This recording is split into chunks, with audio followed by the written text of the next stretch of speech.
Behind the Pod. Hey, welcome to the first episode of Behind the Pod. This is an exclusive series to my Patreon supporters at the $5 a month level and higher. But for this first episode, I would like to welcome all of you who are listening on the Outside the Walls feed.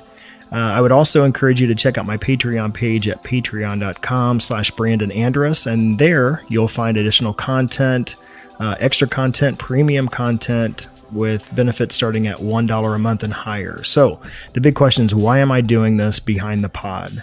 So whenever I first started Outside the Walls, I'll have to be honest, I didn't really even know what I was doing. I didn't even know how I wanted to do it. And early on, you can kind of hear this slow evolution of sound and quality as I try to figure out all of the technical stuff, but I was also trying to figure out how I wanted each episode to sound. Like, what emotion are these words giving me when I write them and hear them? And then what story do I want all of this to tell sonically? So my initial thought with the beginning of this episode was just thinking about how chaotic and disjointed the message of people who are in the church who want to carry weapons to defend themselves is with the peaceable, enemy-loving Jesus, and how out of sync those two things feel. And you can actually hear that in some of these early sounds where it sounds chaotic, it sounds disjointed, it sounds out of sync. And I'll let you hear a couple of those sounds right here.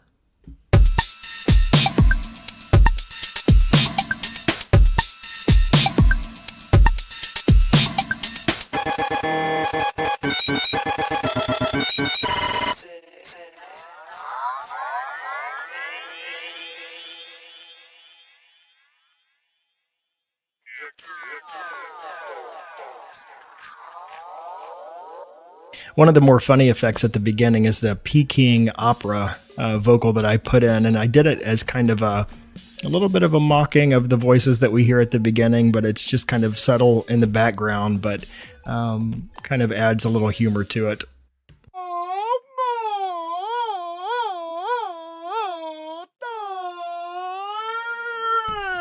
I also wanted to use these chaotic sounds to create a mix with the sampling of Christians who advocate for the usage of weapons within the church.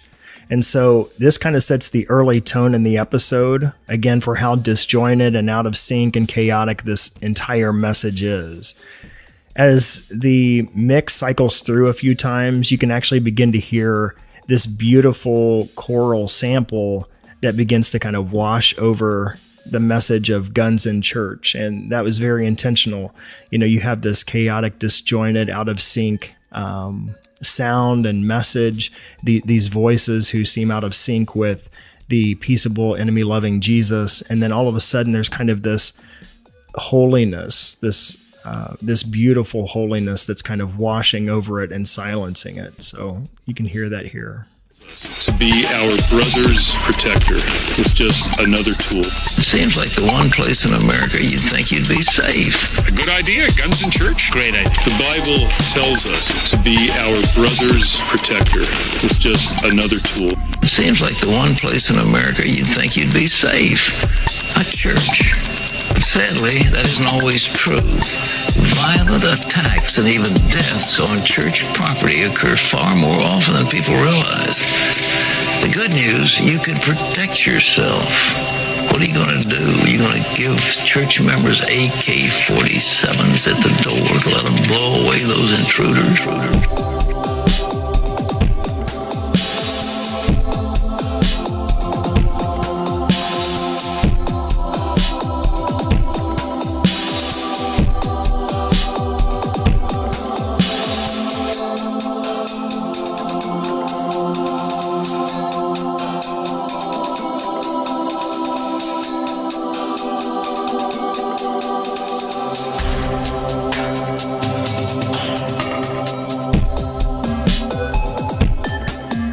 I love that choral piece washing over the chaos, and it's the sound of peace coming into a situation, but really it's only momentary, and then that begins to fade out.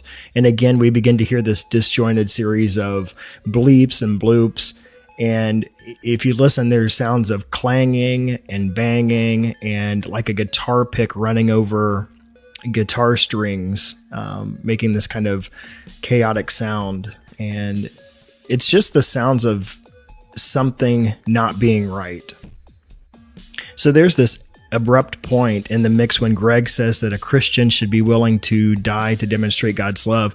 And there's a bit of an explosion right there with an angry crowd. And I kind of envisioned people who advocate for guns in churches protesting the notion that a follower of Jesus ought to be willing to die in order to demonstrate the love of God, even to the enemy.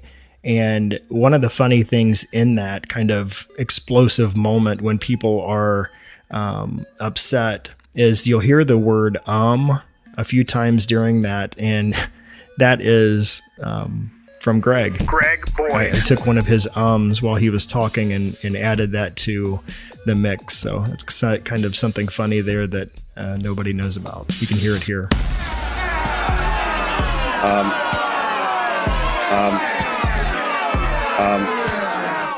So whenever I was thinking about ending this particular episode, I was leaning toward doing what I typically do, which is to find a nice positive synth sound to carry it all the way home.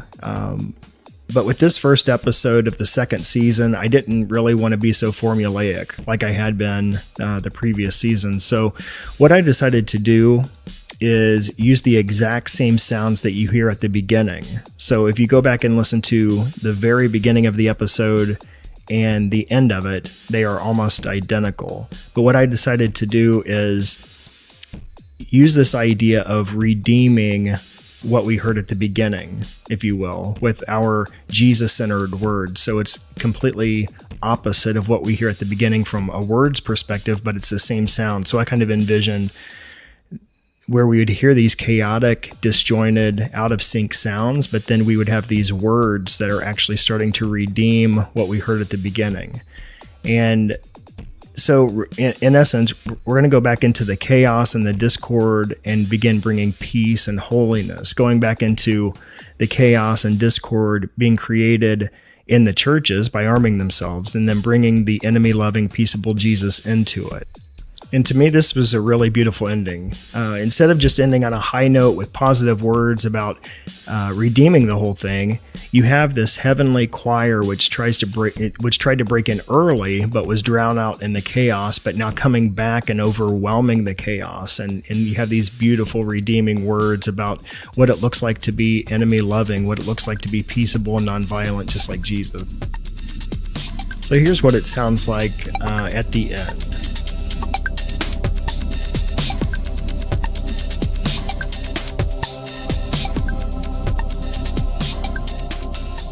You can hear how this heavenly choral sound is just washing over the chaos and washing over the confusion and washing over how disjointed and out of sync it is, and it just slowly starts taking over, and it's so beautiful.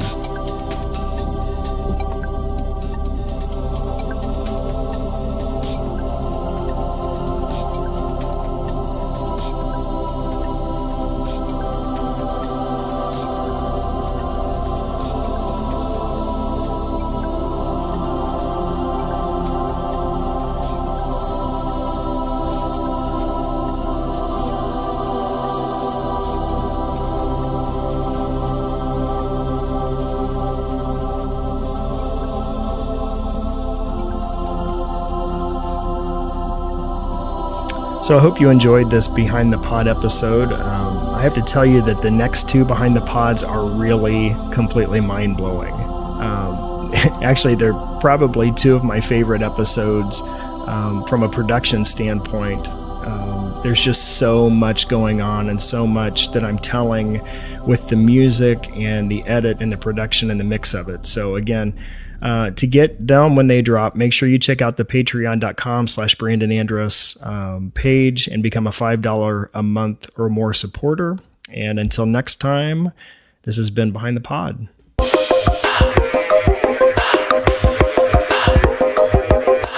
Behind the Pod.